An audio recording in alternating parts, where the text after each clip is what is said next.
Istimewa bersama MHI, Selasa 4 Oktober.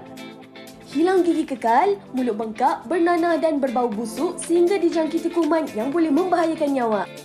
Itu antara yang mungkin dihadapi jika pergi ke klinik pergigian haram. Tetapi masih ramai yang sanggup mendedahkan diri dengan mendapatkan rawatan ke klinik-klinik sebegini. Kenapa? Ku gembira di sampingmu, ku pendam sebuah duka dan doa buat kekasih. Antara lagu penyanyi wanita yang popular era 80-an ini. Ustazah seni mengimbau kenangan bersama Datuk Khadijah Ibrahim. Assalamualaikum, kembali kita bertemu dalam MHI Malaysia hari ini untuk anda 4 Oktober hari Selasa. Jadi macam mana kehijauan yang dipancarkan ni? Ku gembira di sampingmu. Dia bersempena dengan kita ada seorang legenda yang akan bersama-sama dengan kita hari ini. Kita kena bersiap-siap cantik macam inilah. Hijau daripada jauh dia dah nampak hijau ke rimau ni. Dia macam tak pasti sangat. Tapi apapun kita harapkan yang terbaik untuk anda semua. Rancang perjalanan hari ini keluar nampaknya macam biasalah. Kesesakan di Kuala Lumpur ini sememangnya di lalu lintas tu begitu padat. Kita keluar walaupun awal 10 minit kalau anda tersilap mungkin 5-6 minit pun akan memberi kesan dan impak kepada perjalanan anda. Betul. Dan kita mendoakan yang terbaik yang sedang berjuang mungkin tanpa payung ataupun apa.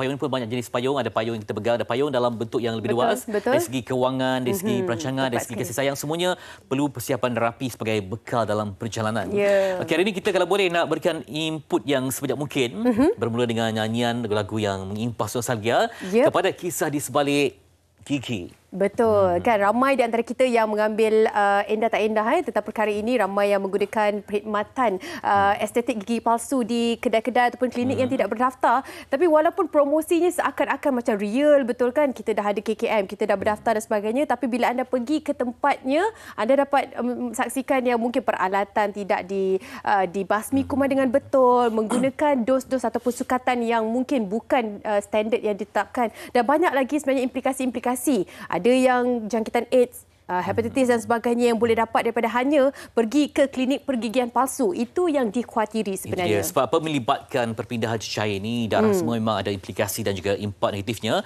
Terutama mereka yang tidak ada pengalaman. Kita nampak murah. Betul. Ataupun nampak macam cepat, harga yang murah nampak cantik. Tapi cantik tu tak semuanya kekal lama. Ada yang membawa kepada derita kerana nanti perlahan-lahan dia akan mungkin bernanah. Betul. Mungkin ada busuk. Kerana kita ni kan selain mata, gigi juga ada satu jendela. Terutama kalau anda kerjaya anda memerlukan anda pada senyuman, tiba-tiba tengok semua rongak, semua buruk dan kita bimbang daripada jangkitan ni akan merebak ke tempat lain pula. Itulah dia. Kita hanya kerana nak cantik dan nampak menawan, kita yang menderita akhirnya. Kalau ada anda pernah dengarkan satu artikel ni, di bahagian muka ni, gigi ni merupakan mahkota muka. Sebab dengan senyumannya, sekarang lagi kita dah tak pakai mask kan, pastinya ramai di antara kita yang nak memastikan senyuman kita tu menjadi senyuman yang paling indah. Tapi dalam masa yang sama perlu kita ingatkan estetik gigi ni perlu kita lakukan di tempat yang betul, klinik yang berdaftar. Okey, kalau ada sebarang soalan nanti kita akan bersama dengan doktor untuk menjawab segala kemusykilan anda. Semoga semuanya baik-baik belaka. Kita nak cantik, nak menawan tapi dengan cara yang sihat dan betul selamat, serta ada protokolnya. Juga nanti kita nak bersama juga berkongsi pelbagai berita pada anda. Antara lainnya pastinya kita bersama dengan legenda kita, tapi sebelum tu kita nak kongsikan apa yang menarik di sini. Seperti biasa kita kongsikan cuaca di semenanjung Malaysia terutama sekali.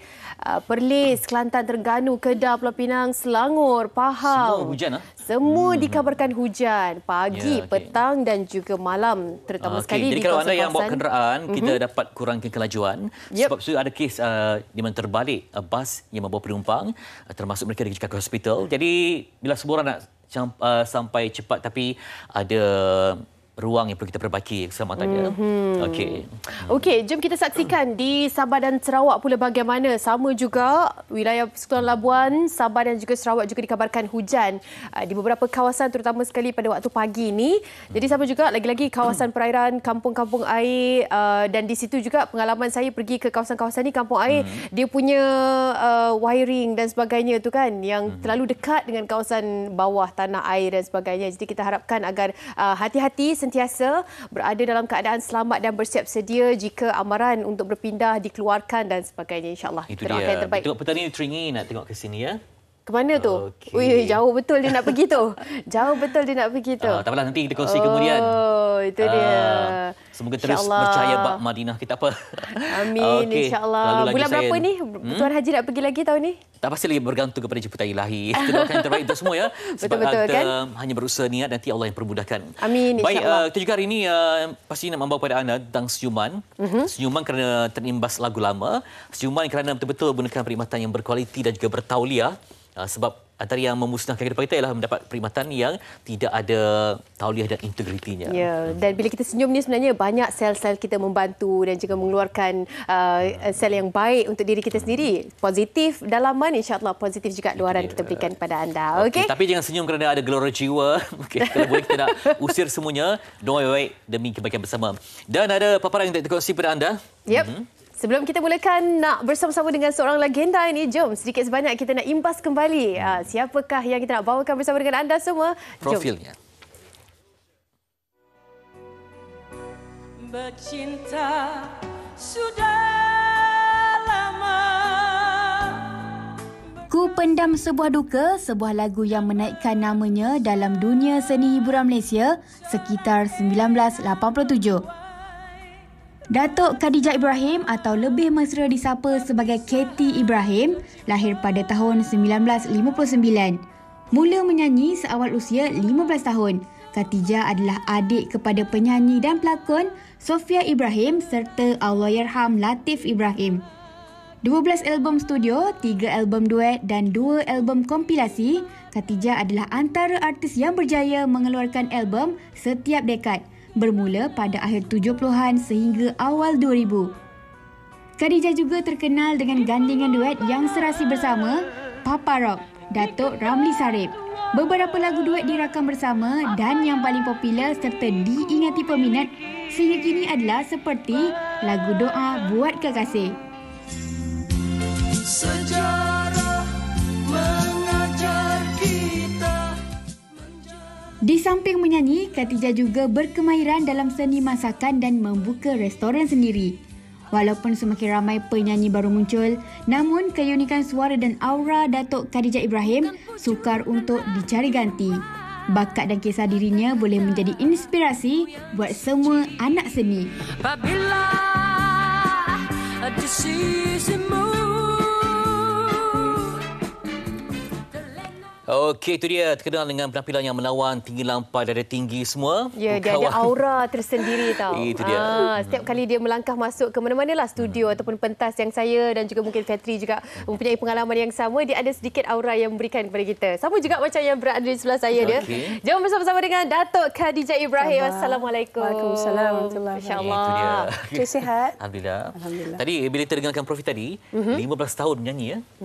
Yang mana? Umur ibu? Umur ketika mula-mula nyanyi. Masa the talent yang dia spot ibu tu masa tu ibu 15 tahun. Tapi ibu start menyanyi 18. Okey, jadi macam mana keluarga seni memberikan banyak kemudahan laluan itu? Tidak juga. Sebenarnya ibu memang tak nak menyanyi pun. Memang tak ada minat menyanyi. Tapi pasal keluarga kita dengan pak cik kita, usia buasan, dengan bapa kita, datuk kita Aman Belon kan.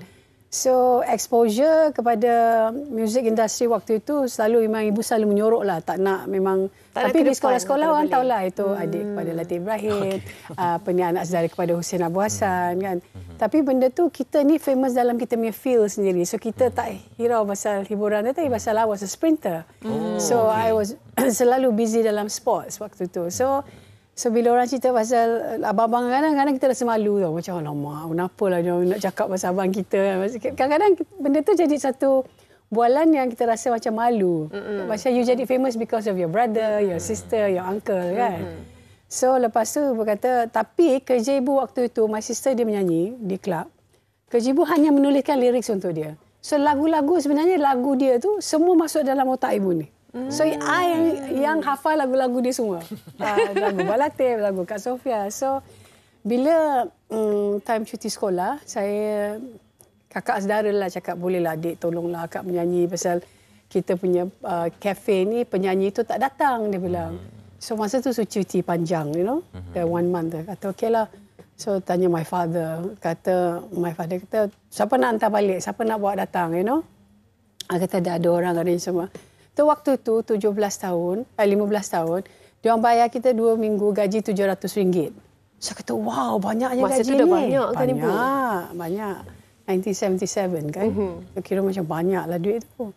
Saya kata, okeylah. So, situlah bermulanya. Bila ibu menyanyi 2 minggu tu, semua recording company punya big bosses datang tengok.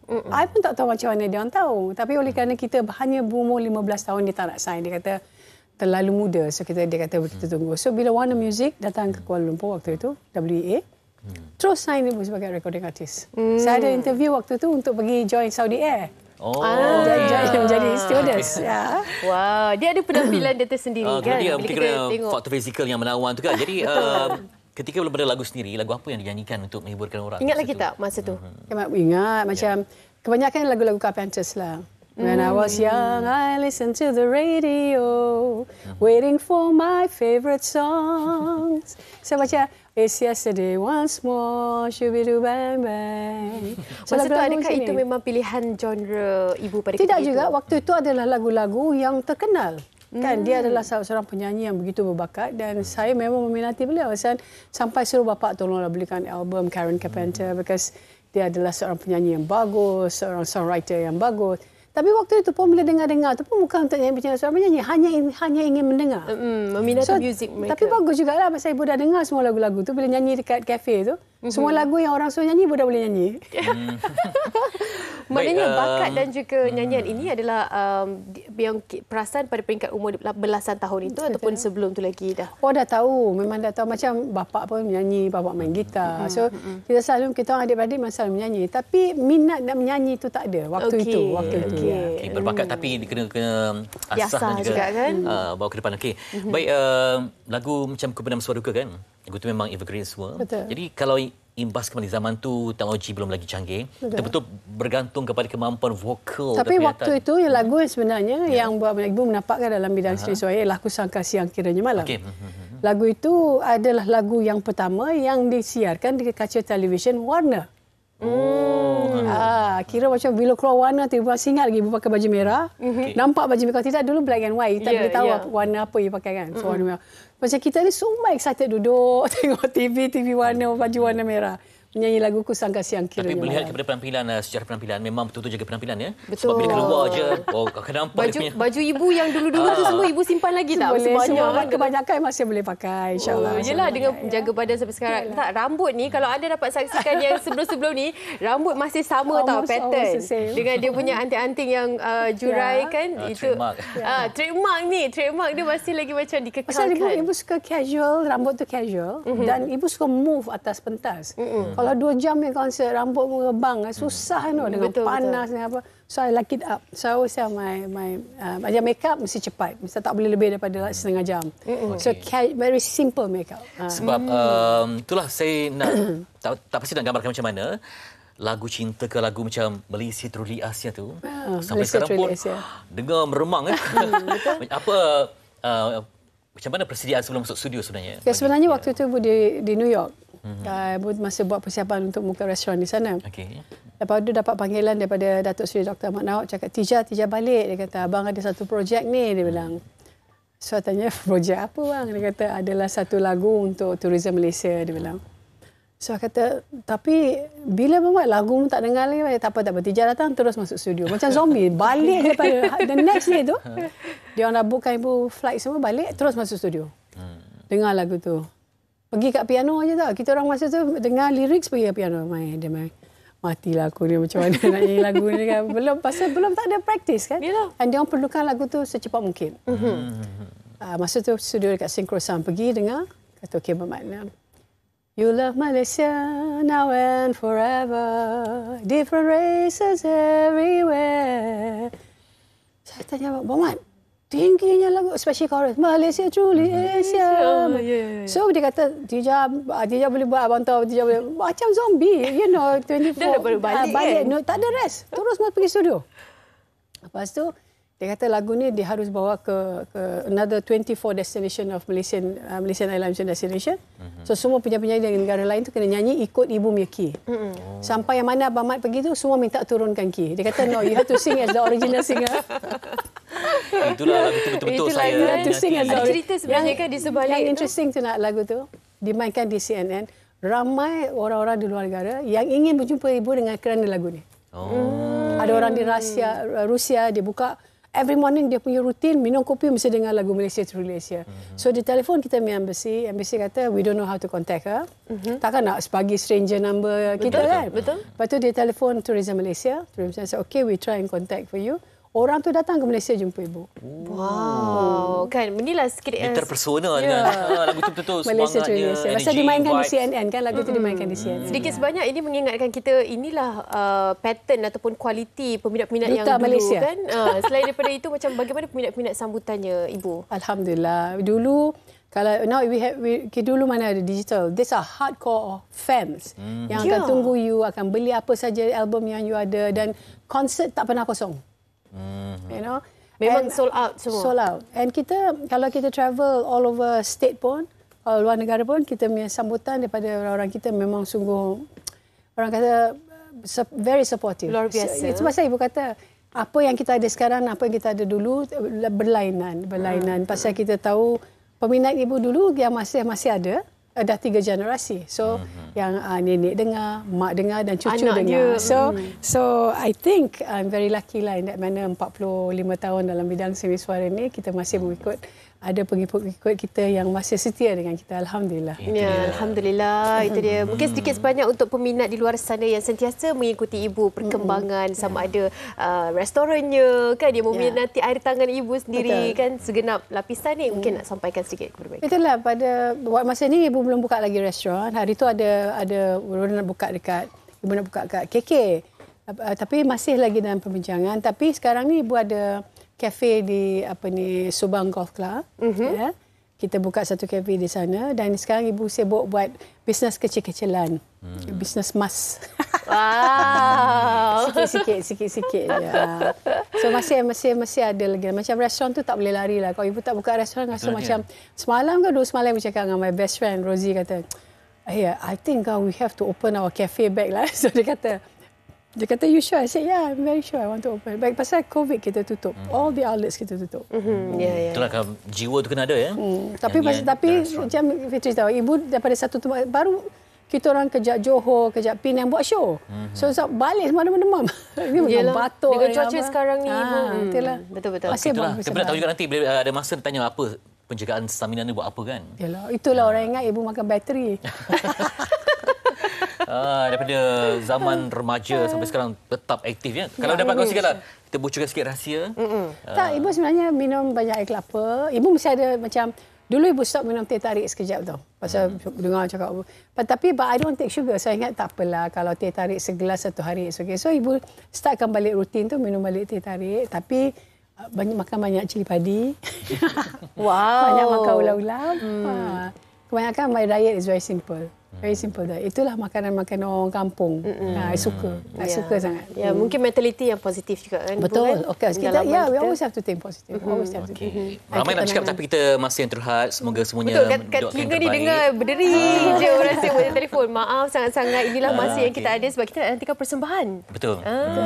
Istimewa untuk anda. Datuk Khadijah Ibrahim akan persembahkan satu untuk anda. Yang penting itulah kalau kita ikhlas menyanyi, bakatnya memang luar biasa.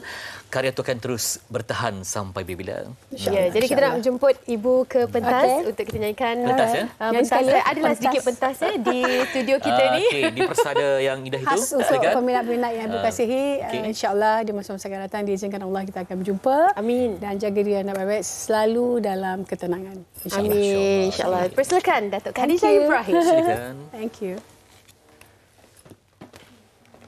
Itu dia.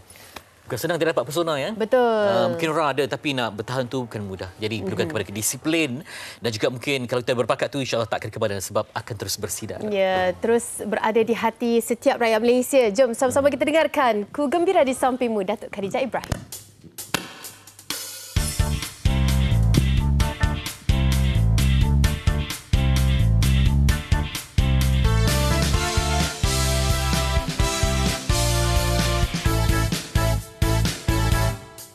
Ku gembira di sampingmu, tiap waktu disayangi. Ku dibelai dan dimanja dengan kasih-Mu yang suci. Kau membuatku terharu cintamu setulus hati, bukan pujuk dan rayuan kata-katamu yang suci. Apabila di sisimu terlena bagai mimpi, hanya kau di hatiku, milikku yang abadi. Gembira di sampingmu yang memberi kepastian, hari esok kan ku nanti kita akan bersama. Selamat pagi Malaysia, Malaysia hari ini. Gembira di sampingmu, tiap waktu disayangi, dan ku bela dan dimanja dengan kasihmu yang suci.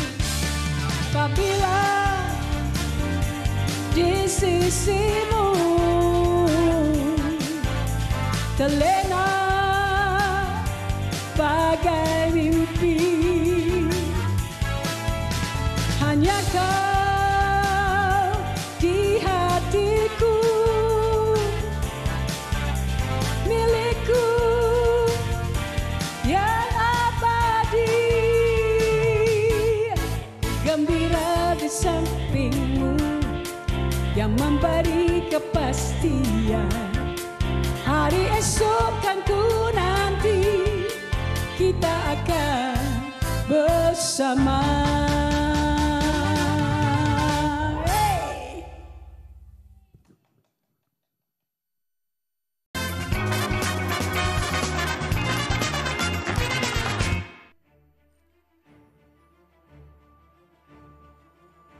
Cantik, satu perkataan subjektif yang ramai orang dambakan. Namun, untuk jadi cantik bukannya mudah, tetapi ramai yang mengambil jalan singkat sehingga ada yang boleh mengancam nyawa. Seperti baru-baru ini, semakin banyak kes berkaitan pengamal pergigian haram ataupun tukang gigi jalanan berlaku di Malaysia. Tidak layak digelar doktor gigi, tukang gigi jalanan ini melakukan rawatan pergigian secara tidak sah kerana tidak memiliki sijil kelayakan yang sepatutnya. Sudah tentu, mereka tidak berdaftar dengan Majlis Pergigian Malaysia. Tukang gigi haram ini turut dikenali dengan pelbagai geraran seperti pengamal pergigian haram, quick dentist, doktor gigi jalanan, doktor gigi kaki lima dan doktor gigi palsu.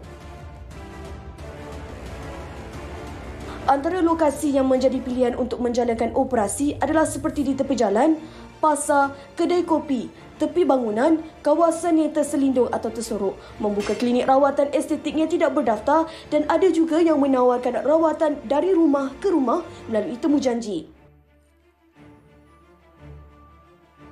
Lokasi rawatan pergigian haram yang kurang bersih dan tidak mengamalkan prosedur rawatan yang betul seperti tidak memakai sarung tangan dan pelitup muka serta menggunakan alatan yang tidak disteril boleh mengundang kepada risiko yang menyumbang kepada pelbagai masalah kesihatan.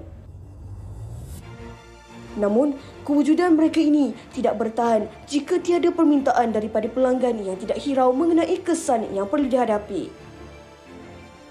Seperti peribahasa, lelar makan diupih, lagi putih, lagi dikeruk. Disebabkan ingin kelihatan cantik dengan cara yang mudah dan murah sehingga sanggup mengambil risiko membahayakan kesihatan. Okey, mukadimah yang cukup lengkap untuk menggambarkan tentang risiko yang bakal anda temui seandainya anda lebih cenderung untuk mendapatkan perkhidmatan daripada mereka yang tidak bertauliah dan tak ada kepakaran untuk mengendalikan. Ini aset ni, tak boleh sebarangan, dia bukan macam tu je, tapi ada impak susulan yang bakal muncul. Ya, kita khawatir selepas itu apa yang berlaku adalah jangkitan-jangkitan dan sebagainya yang menyebabkan sebenarnya kos berlebihan lagi anda perlu tanggung untuk merawat keadaan yang selepas dah berlakunya situasi-situasi maupun jangkitan yang sebagainya. Okey, kita akan bersama dengan yang lebih pakar dan juga arif Arif untuk berkongsi berkaitan dengan bahaya klinik estetik pergigian palsu ni. Di sebelah saya Dr. Mustafa Jaafar, Ketua Penolong Pengarah Kanan, Pejabat Pengarah Kanan Kesihatan Pergigian Program Kesihatan Pergigian KKM. Assalamualaikum Dr. Waalaikumsalam. Baik, terima kasih bersama dengan kami. Itu dia. Senyuman Dr. Gigi. Ya? Memang betul-betul memberikan aura kebaikan kepada ini.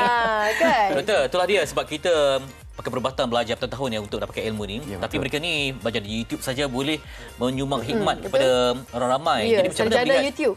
kebimbangan terhadap trend ini sebab ada yang tak kisah janji murah dan cepat, Doktor.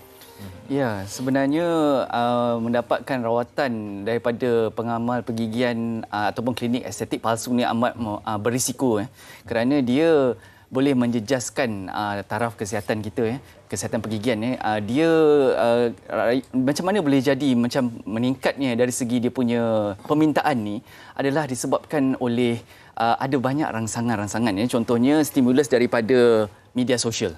Ramai yang melihat media sosial kemudian dilihat harga murah dan sebagainya, dirasakan harga itu murah kemudian dilihat ada gambar model-model yang giginya senyumannya cantik dan sebagainya tapi tidak, itu semua adalah satu bentuk daya tarikan dan juga ada juga ditunjuk macam prosedur itu macam mudah sangat nampak tapi sebenarnya prosedur itu taklah semudah tu. Kita kalau rawatan ortodontik contohnya pakar kita yang bagi rawatan macam tu tapi dilihat seperti semuanya mudah saja prosedur straightforward dan ada pula testimoni yang bagi tahu ini bagus, ini senang saja, prosedur ni murah saja. Jadi perkara-perkara itu semua seolah-olah telah menyebabkan orang ramai merasakan benda ni boleh, dia teruja untuk menggunakan perkhidmatan-perkhidmatan yang macam ni yang sebenarnya berisiko kepada kesihatan mulut dia.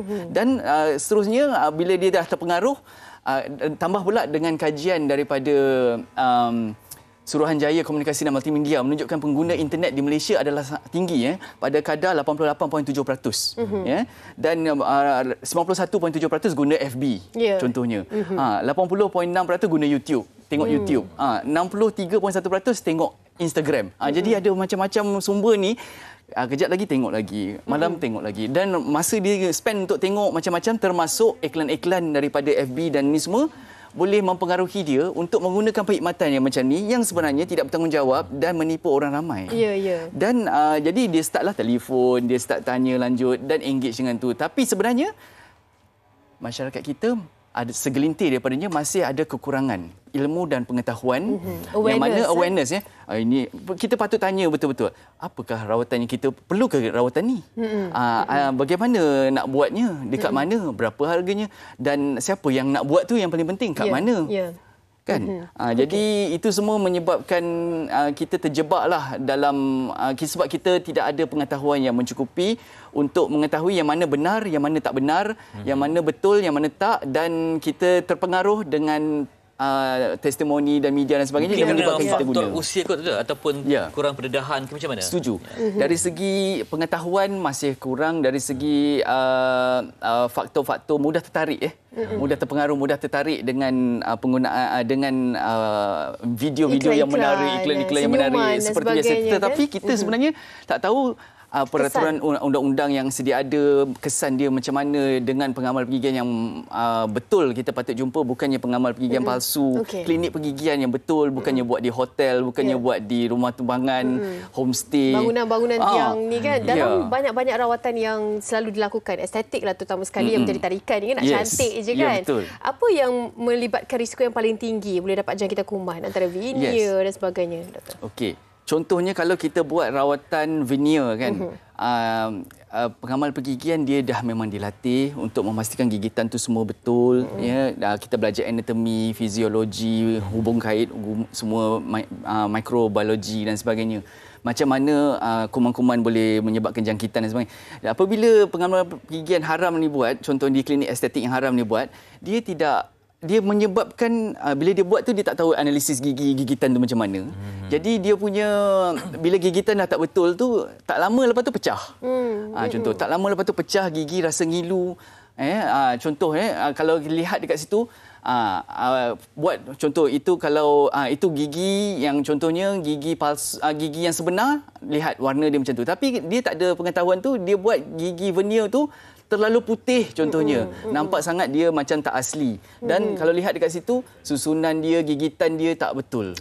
Dan nampak sangat macam terlampau mengelembung ke depan. Jadi dia tak nampak real lah dekat situ. Tengok itu pecah contohnya. Putih sangat. Gigi yang natural sebenarnya dia ada sedikit-sedikit kekuningan kat situ. Mereka juga lihat kalau ada lubang-lubang contohnya, dia tepek je macam tu contohnya. Jadi tak boleh, dia timbulkan masalah. Kalau buat gigi palsu pula contohnya, dia lekatkan gigi palsu, ikat terus gigi tu, pakai sampai gigi tu jadi longgar. Contohnya. Jadi gigi palsu sebenarnya kena cabut dan pakai. Bukannya kena ikat terus. Kena bersihkan. Komposisi kandungan cecair yang digunakan pun mungkin agak berbahaya. Betul. Sebab apa? Kalau kepekatan contohnya kan, bahan yang digunakan tu haruslah betul. Yang mana kalau hydrogen peroxide contohnya yang digunakan 0.01% boleh digunakan beli di kaunter-kaunter. Tapi kalau lebih daripada itu, hanya pengamal pergigian sahaja yang berdaftar dengan dengan Majlis Pergigian Malaysia saja yang boleh menggunakan bahan-bahan tersebut untuk tujuan rawatan secara profesional. Ya, itu yang kita khawatiri sekarang ni. Bahan-bahan pemutihan gigi bukan sahaja mereka perlu pergi ke klinik yang tak berdaftar, klinik haram tu. Boleh beli secara atas talian pun. Boleh beli secara online dan tengok YouTube, boleh buat sendiri kat rumah. Itu yang dikhawatiri sekarang ini berlaku. Apa komen doktor untuk situasi ini? Jadi kita kena peka bahan yang kita sememangnya e-dagang ni contohnya kita ada macam-macam ada setengah-setengahnya beli barang daripada luar negara contohnya masuk dan sebagainya. Tapi ketahuilah bahan-bahan yang kita beli itu membahayakan diri jika kita gunakan. Kepekatan contohnya hydrogen peroxide 0.01% tu ke atas tu hanya pengamal pergigian je boleh guna. Kalau kita menggunakan, kita mengambil risiko. Lain daripada tu, bawah 0.01% boleh dibeli di kaunter dan dilakukan. Jadi kalau kita perlu memastikan kita dapatkan rawatan yang sepatutnya daripada pengamal pergigian berdaftar dan klinik pergigian yang berdaftar dengan KKM. Kadang-kadang rawatan itu sebenarnya tak sesuai untuk kita, tapi bila kita tengok macam okey je kan. Jadi sebab kita dia buat ada sesi consultation apa. Tak ada konsultasi yang betul. Doktor, bagi mereka yang pada peringkat awal tak sebarang kemungkinan boleh U-turn balik. Sebab dah nampak macam gigi makin lama makin teruk ni. Contohlah dah pernah buat dah ni. Tersedar pula dengan kita punya perbincangan hari ni kan. Kalau kita sedar kita dah buat kesilapan macam ni, pertama sekali kita kena dapatkan pemeriksaan di klinik pergigian. Supaya keadaan kita tu kalau ada apa-apa masalah dikesan lebih awal. Hentikan daripada berjumpa dengan pengamal pergigian atau klinik estetik haram ini. Kerana ia hanya memudaratkan kesihatan kita. Dan kita kena henti serta-merta dan kita periksa balik dekat pengamal pergigian yang berdaftar ni, okey tak gigi kita. Ia penting kerana kita perlu memastikan kita jaga dengan sebaik mungkin lah. Itu paling penting. Bila sebab kita saban tahun juga kita bawakan topik ini, setiap kali ada berlakunya kes-kes dan juga situasi, nampak macam walaupun kita dah gerakkan sebarkan cerita ini, tapi masih ada lagi klinik-klinik haram yang dibuka. Bagaimana dari sudut penguatkuasaan yang dilakukan kepada mereka ini, tindakan, hukuman yang dikenakan kepada laporan mereka? ada, tetapi untuk memastikan dia dilaksanakan itu macam mana?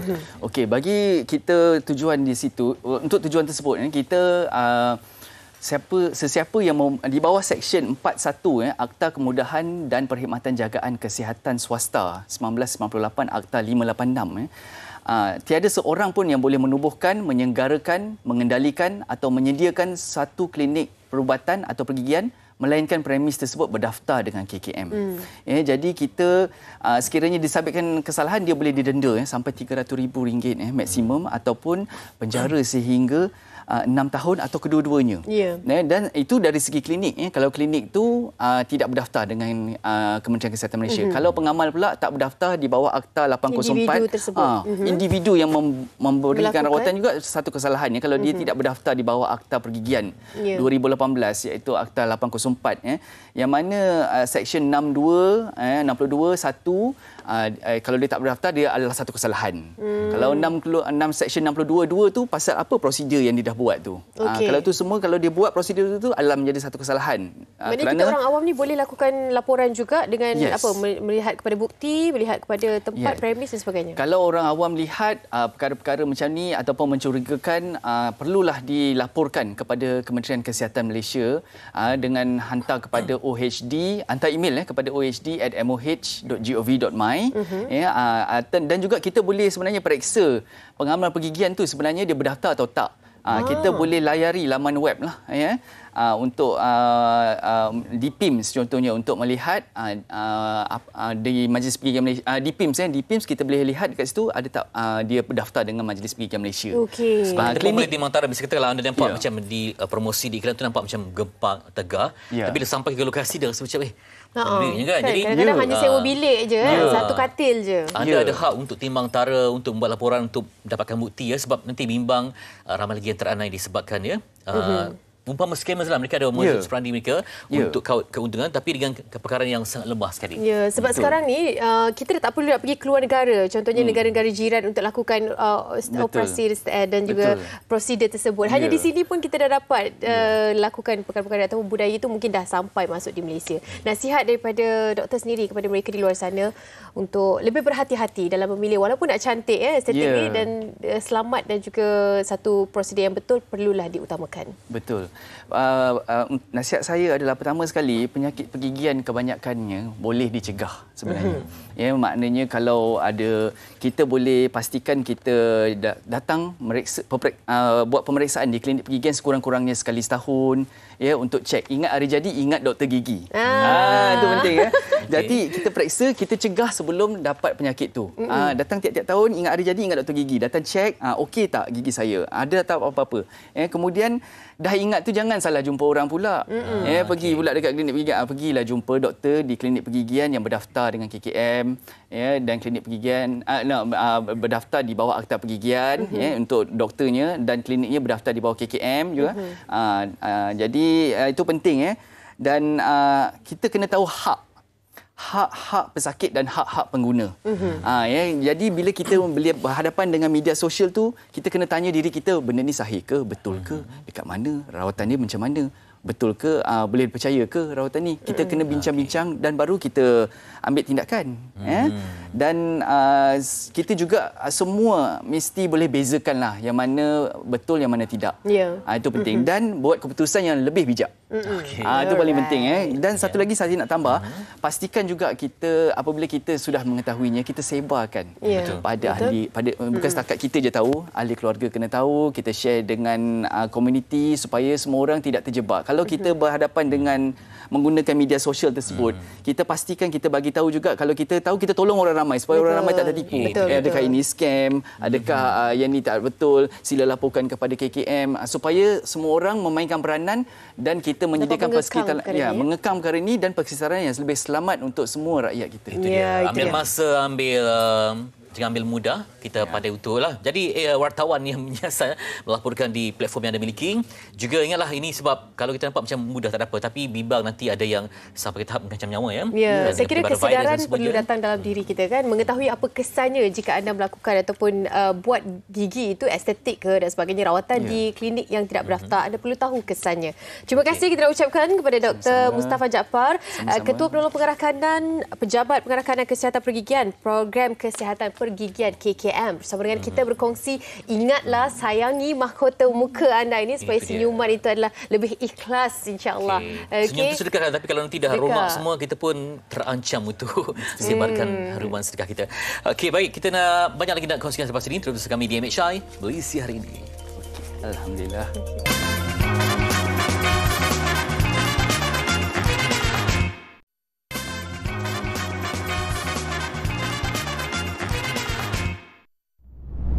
Jelajah aspirasi keluarga Malaysia, pameran kementerian di Sukanado, sukan rakyat jualan IKS Duo, di Karnival Kerjaya kita berjumpa. Mau kita pergi ke jelajah aspirasi keluarga Malaysia di 9 pada 7 hingga 9 Oktober 9 pagi hingga 9 malam di Natal Seri Jompo, Bandar Seri Jompo di 9. Mau terojah. Wah, itu dia 7 hingga 9 Oktober 2022. Kita nak ajak anda beramai-ramai untuk ke Jelajah Aspirasi Keluarga Malaysia di Negeri Sembilan. Bagi mereka yang mungkin berdekatan, tak semestinya orang Negeri Sembilan je. Mereka yang duduk Melaka, mereka yang duduk Kuala Lumpur, kita nak ajak. Tapi kalau nak tahu apa sebenarnya cerita di sebalik tarikan dan juga aktiviti-aktiviti yang diadakan di Jelajah Aspirasi, kita terus bersama dengan Datuk Dr. Razali Abdul Malik, Setiausaha Kerajaan Negeri Sembilan bersama dengan saya pagi ini. Assalamualaikum Datuk. Assalamualaikum warahmatullahi wabarakatuh. Datuk, terima kasih Datuk datang jauh ke sini bersama-sama dengan penonton MHI untuk berkongsi apa cerita Jelajah Aspirasi Keluarga Malaysia di Negeri Sembilan pada kali ini. Silakan. Terima kasih Anim. Alhamdulillah, insya-Allah Jelajah Aspirasi Keluarga Malaysia di Negeri Sembilan merupakan siri yang ke-10. Baik. Yang ke-10 dan insya-Allah di Negeri Sembilan lokasinya lah di dataran Seri Jempol Negeri Sembilan. Kalau dari Seri Jempol tu maknanya bersepadan dengan Pahang, hampir dekat juga dengan Johor boleh datang dan insya-Allah program ini merupakan program anjuran bersama Jabatan Perdana Menteri di bawah unit penyampaian kemakmuran bersama Sepadu dan juga kementerian orang kata peneraju untuk siri di Negeri Sembilan adalah Kementerian Kesihatan Malaysia. Dan bekerjasama dengan Kerajaan Negeri Sembilan untuk kita menjayakan program ini dan insya-Allah akan dirasmikan oleh Yang Amat Berhormat Perdana Menteri Malaysia pada hari Sabtu 8 hari bulan Oktober jam 3 petang. Tetapi seperti mana yang disebut oleh Anim tadi, program ini bermula dari 7 hingga 9 Oktober dari pukul 9 pagi hingga 9 malam bagi ketiga hari itulah. Dan kita harap bahawa ramailah yang akan datang ke Negeri Sembilan terutama di Jempol untuk siri Aspirasi Jelajah Keluarga Malaysia yang ke-10 ini. Ya, dan pastinya setiap kali diadakan kita duk kering idea nak fikir apa lagi daya tarikan yang kita nak letakkan terhadap sesebuah event ataupun acara itu supaya berlangsung dengan pelbagai tarikan kepada pengunjung kan. Kali ini apa yang diterapkan untuk daya tarikan kepada pengunjung yang akan datang ke Jelajah Aspirasi? Kita tahu bahawa aspirasi Jelajah Keluarga Malaysia ini untuk objektiflah untuk Yang Amat Berhormat Perdana Menteri tersebut untuk merapatkan antara kaum dan kita konsep keluarga Malaysia itu sendirilah. Dan di samping itu kita ada juga program-program yang penyampaian perkhidmatan kepada rakyat. Jadi banyaklah kementerian yang semualah kementerian akan memberikan memberikan pameran dan juga perkhidmatan di tempat tersebut di dataran Seri Jempol. Antaranya lah orang kata kaunter perkhidmatan, pameran kementerian jabatan agensi tentang IKS dari segi ekonomi IKS dan juga Kementerian Kesihatan khusus kalau kita kata agenda nasional sihat Malaysia sendiri. Kementerian Kesihatan menunjukkan tentang future hospital itu sendiri, tentang kesihatan diri, bagaimana nak jaga pemakanan, program-program senaman, aktiviti pemakanan dan juga booth dan juga food truck pun ada lah. Di situ kita maknanya orang kata sekali semua ada situ insya-Allah. Orang kata kalau PDRM tu mungkin dengan bayar saman polisnya macam ada diskaun tak ada diskaun kita tunggulah air tersebut kan. Itu yang dinanti-nantikan sebenarnya tarikan-tarikan kan. Dan juga produk-produk IKS lah. Kalau Negeri Sembilan kita lebih kepada produk Negeri Sembilan tu sendirilah. Dan juga ada permainan-permainan seperti mana kita tengok video tadi kan.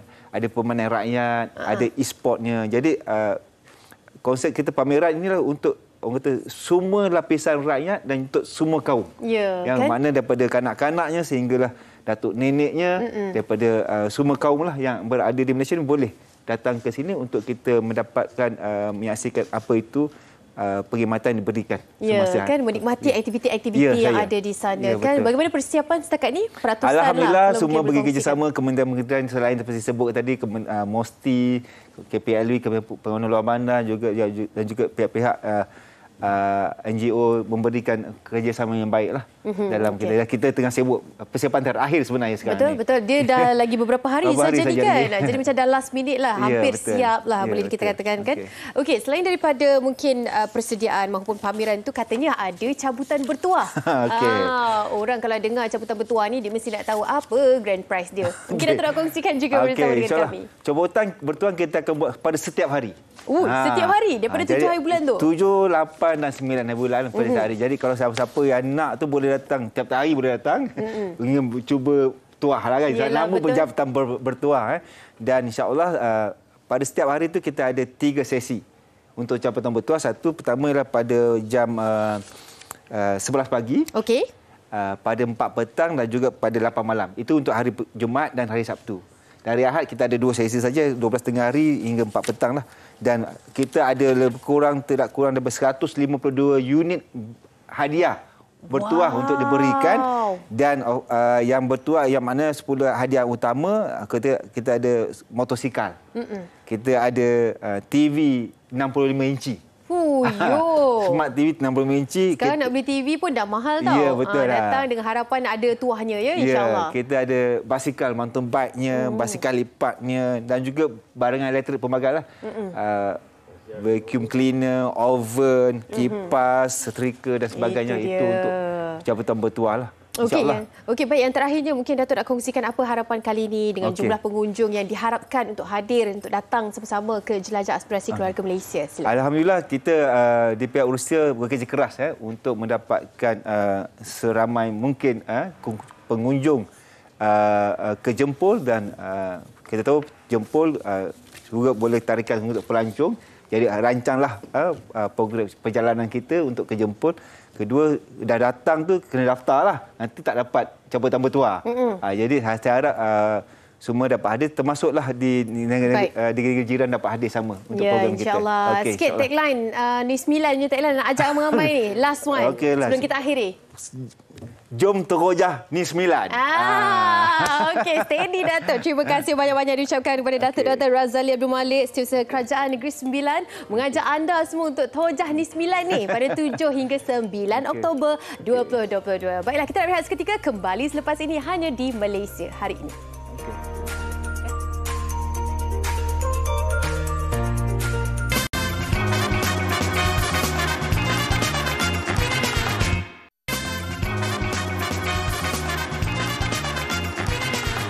Baik, Malaysia hari ini nak kongsikan bersama dengan anda sisipan akhbar. Kita mulakan dengan berita harian terlebih dahulu. Halaman hadapan di hadapan sekarang ni, kalau anda boleh saksikan, boleh beli juga.